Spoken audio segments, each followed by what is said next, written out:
Alors que la tension était extrêmement importante aujourd'hui à Bruxelles avec des milliers d'agriculteurs venus de toute l'Europe pour exprimer leur colère, eh bien en France, la situation est toujours aussi tendue autour de la question de la dermatose nodulaire dont on a beaucoup parlé ces derniers jours, mais aussi autour du Mercosur dont on va parler aujourd'hui et qui était au cœur de la mobilisation des agriculteurs en Belgique. Le président français Emmanuel Macron s'oppose à cet accord entre l'Union européenne et le Mercosur, un accord rejeté aussi massivement par les agriculteurs, mais il pourrait passer à l'échelle européenne. Alors de quoi s'agit-il exactement? Pourquoi ce texte est-il au cœur des tensions? On va faire un point factuel sur le sujet. Salut, c'est Hugo, j'espère que vous allez bien. On est donc parti ensemble sur YouTube et en podcast audio sur toutes les plateformes. Alors on va commencer par le commencement. Qu'est-ce que c'est que cette histoire d'accord avec le Mercosur? Déjà, qu'est-ce que c'est d'ailleurs que le Mercosur? Eh bien le Mercosur, c'est une alliance économique qui est née en 1991 en Amérique du Sud et qui regroupe aujourd'hui le Brésil, l'Argentine, l'Uruguay, le Paraguay et la Bolivie. Selon la France, ce bloc, il représente plus de 80%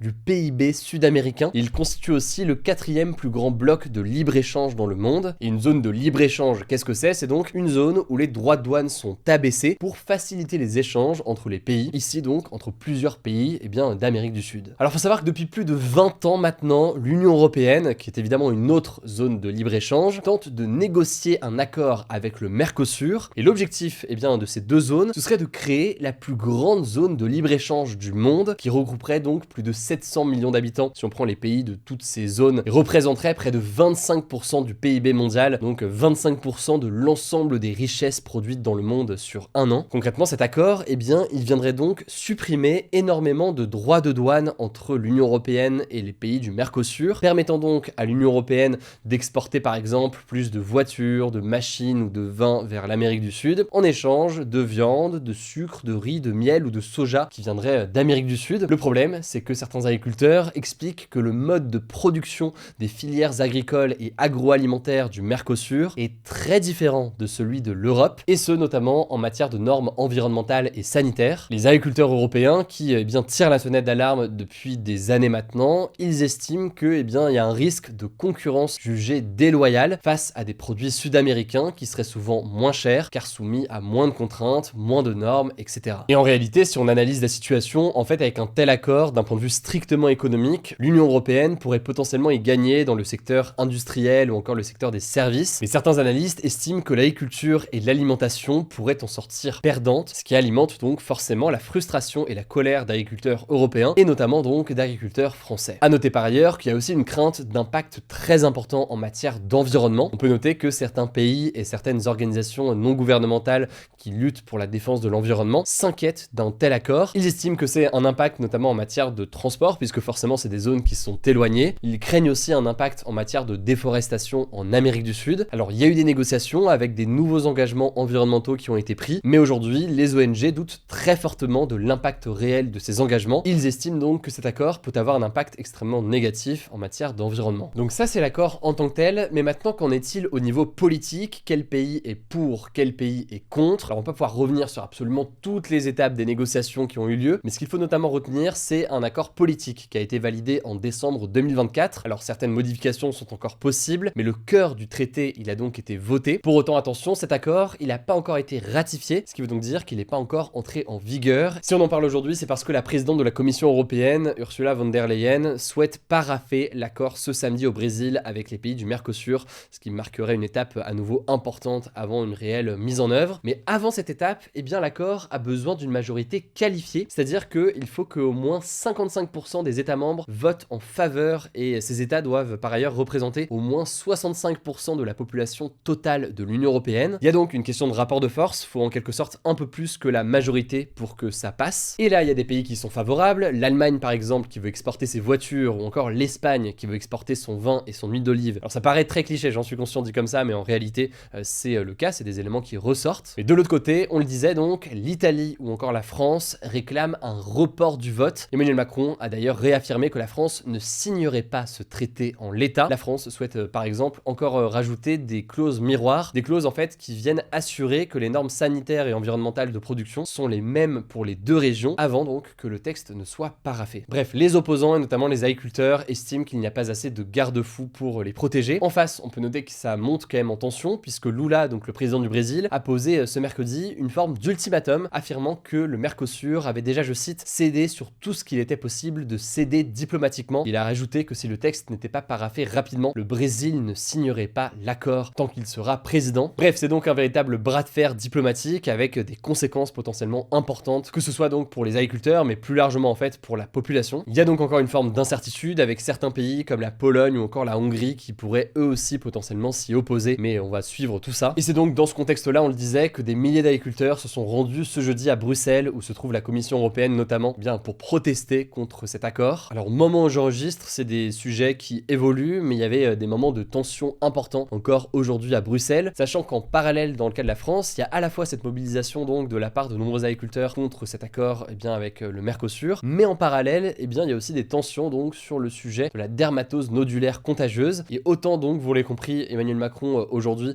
est opposé à l'accord sur le Mercosur tel qu'il est aujourd'hui, autant sur la question de la dermatose nodulaire contagieuse, il y a une vraie opposition entre certains syndicats et le gouvernement. Sur ce sujet, on en a déjà beaucoup parlé cette semaine, on va continuer à en parler évidemment dans le reste de la semaine, on fera un nouveau point dès demain. En tout cas, on va suivre l'évolution de la situation, que ce soit sur YouTube et en podcast audio sur toutes les plateformes. Je vous laisse avec Blanche pour le reste de l'actualité et je reviens juste après. Merci Hugo et bonjour à tous. On commence avec cette info. L'ex-anesthésiste Frédéric Péchier a été condamné ce jeudi à la prison à perpétuité avec 22 ans de période de sûreté, ce qui signifie qu'il restera en prison pour au minimum 22 ans sans aménagement de peine. Cet homme de 53 ans, originaire de Besançon, était jugé depuis le 8 septembre dernier devant la cour d'assises du Doubs. Il est accusé d'avoir empoisonné 30 de ses patients, dont 12 mortellement, entre 2008 et 2017. Finalement, il a donc été reconnu coupable d'avoir pollué des poches de perfusion avec des substances toxiques, donc du potassium, des anesthésiques locaux, de l'adrénaline ou encore de l'héparine, pour provoquer un arrêt cardiaque ou des hémorragies chez des patients pris en charge par ses confrères. Son objectif, selon la justice, atteindre psychologiquement des soignants avec lesquels il était en conflit et, je cite, nourrir sa soif de puissance. Lors du procès, l'un de ses anciens collègues avait également déclaré que Frédéric Péchier s'était créé un personnage de sauveur. En gros, il empoisonnait volontairement des patients pour se mettre en position d'intervenir et ainsi briller professionnellement. De son côté, Frédéric Péchier clame son innocence depuis la révélation de l'affaire. Il a déjà annoncé qu'il ferait appel de cette décision. Deuxième actu, et on en parlait déjà hier, un suspect de 22 ans a été interpellé et placé en garde à vue ce mercredi dans le cadre de la cyberattaque qui a touché le ministère de l'Intérieur la semaine dernière. En fait, dans la nuit du 11 au 12 décembre, des fichiers issus du traitement des informations judiciaires, notamment celui des personnes recherchées, ont été piratés. Un groupe de hackers avait revendiqué l'attaque, affirmant sans preuve avoir accédé aux données de plus de 16 millions de personnes, une version démentie par le ministre de l'Intérieur, Laurent Nunez. Le jeune homme interpellé est suspecté d'être à l'origine de cette attaque. Il est déjà connu des services de police pour des faits similaires en 2015, et en plus des investigations judiciaires, une autre enquête a été ouverte pour déterminer si des policiers ou des gendarmes ont commis des fautes de sécurité. Troisième actu, et ça concerne Taïwan. Les États-Unis ont approuvé ce jeudi une vente d'armes à destination du pays d'une valeur de 11,1 milliards de dollars, soit la plus importante à Taïwan depuis 2001. Cette vente, c'est aussi la deuxième à être validée depuis le retour au pouvoir de Donald Trump en janvier 2025. Elle intervient alors que la Chine, qui revendique depuis longtemps Taïwan comme faisant partie de son territoire, a accentué sa pression sur l'île. On en parle régulièrement sur cette chaîne, mais elle envoie par exemple de plus en plus souvent ses navires de guerre près du territoire. Taïwan a un statut un petit peu particulier, c'est une démocratie qui possède son propre gouvernement, ses propres lois, son armée, sa propre économie, mais qui pour autant n'est pas reconnue comme un État par l'ONU. Et pour revenir à cette annonce, il faut savoir que ça n'a pas du tout plu à la Chine. Elle a appelé ce jeudi les États-Unis à cesser immédiatement ses ventes d'armes à Taïwan, mais les États-Unis, qui ne reconnaissent d'ailleurs pas officiellement Taïwan comme un pays indépendant, restent tout de même un allié historique de Taïwan et le principal fournisseur d'armes de l'île. Quatrième actu, en République démocratique du Congo, le groupe armé M23, soutenu par le Rwanda, un pays voisin, a proposé ce mardi de retirer ses forces d'Uvira, une ville située à l'est du pays, à la demande des États-Unis. Le M23 est à l'origine de nombreuses violences contre des civils en RDC, notamment des exécutions et massacres dans la province du Nord Kivu, et il a pris le contrôle d'Uvira mercredi dernier, malgré la signature d'un accord de paix entre la République démocratique du Congo et le Rwanda à Washington DC le 4 décembre dernier. Les États-Unis avaient alors dénoncé une claire violation des accords. 3 jours plus tard, le M23 a donc proposé de se retirer, mais uniquement à certaines conditions qui rendent peu probable son exécution. Les éléments évoqués dans le communiqué du M23 font référence, je cite, au processus de paix à Doha, qui est un processus de paix parallèle à celui mené par les États-Unis, mais donc au Qatar. Il avait conduit à la signature d'une feuille de route préalable à un accord de paix en novembre dernier entre le gouvernement de la RDC et le M23. Mais cette disposition n'a jamais été respectée sur le terrain où les affrontements affrontements se sont poursuivis. On en reparlera si d'autres évolutions se présentent dans les prochains jours. 5e actu, je voulais vous parler d'une nouvelle révélation qui rappelle l'affaire de l'enfant tondu dans un foyer à Paris qui a donné lieu à une enquête pour violence volontaire. La ministre de la Santé, des Familles, de l'Autonomie et des Personnes handicapées, Stéphanie Rist, avait d'ailleurs saisi la justice. Eh bien, on a appris que 2 autres enfants, âgés de 3 et 4 ans, ont aussi été rasés dans un foyer à Paris en juillet dernier. La mère a prévenu la justice et la mairie de Paris a transmis ce mardi un signalement au parquet qui doit se prononcer sur l'ouverture ou non d'une enquête judiciaire. Selon des informations publiées par France Info, le directeur général de la fondation OVE, qui gère ce foyer, a expliqué avoir autorisé le rasage de cheveux pour empêcher la propagation de poux dans le foyer. La mère affirme avoir donné son accord pour une coupe, mais pas pour un rasage complet, alors qu'un traitement anti-poux avait déjà été appliqué. La mairie de Paris va convoquer le directeur et recevoir la famille dans la semaine et en début de semaine prochaine. Elle a précisé à l'AFP que cette affaire n'avait pas de caractère humiliant par rapport à la première affaire dont on parlait la semaine dernière. Dans tous les cas, on vous tiendra au courant. Et on termine avec cette actualité, la cérémonie des Oscars, la plus prestigieuse cérémonie de récompense du monde du cinéma, sera diffusée exclusivement sur YouTube à partir de 2029. C'est assez majeur car depuis 1976, elle était diffusée sur la chaîne américaine ABC. L'objectif est de, je cite, tirer parti de la vaste audience de YouTube selon l'Académie des Oscars qui organise la cérémonie. Depuis plusieurs années, les audiences sont en baisse. En 2025, la cérémonie a rassemblé environ 20 millions de téléspectateurs aux États-Unis et des millions d'autres dans le monde. Pour vous donner une idée, il y a une dizaine d'années, elle rassemblait près de 40 millions de personnes rien qu'aux États-Unis. Alors une fois le contrat terminé avec ABC, en 2028,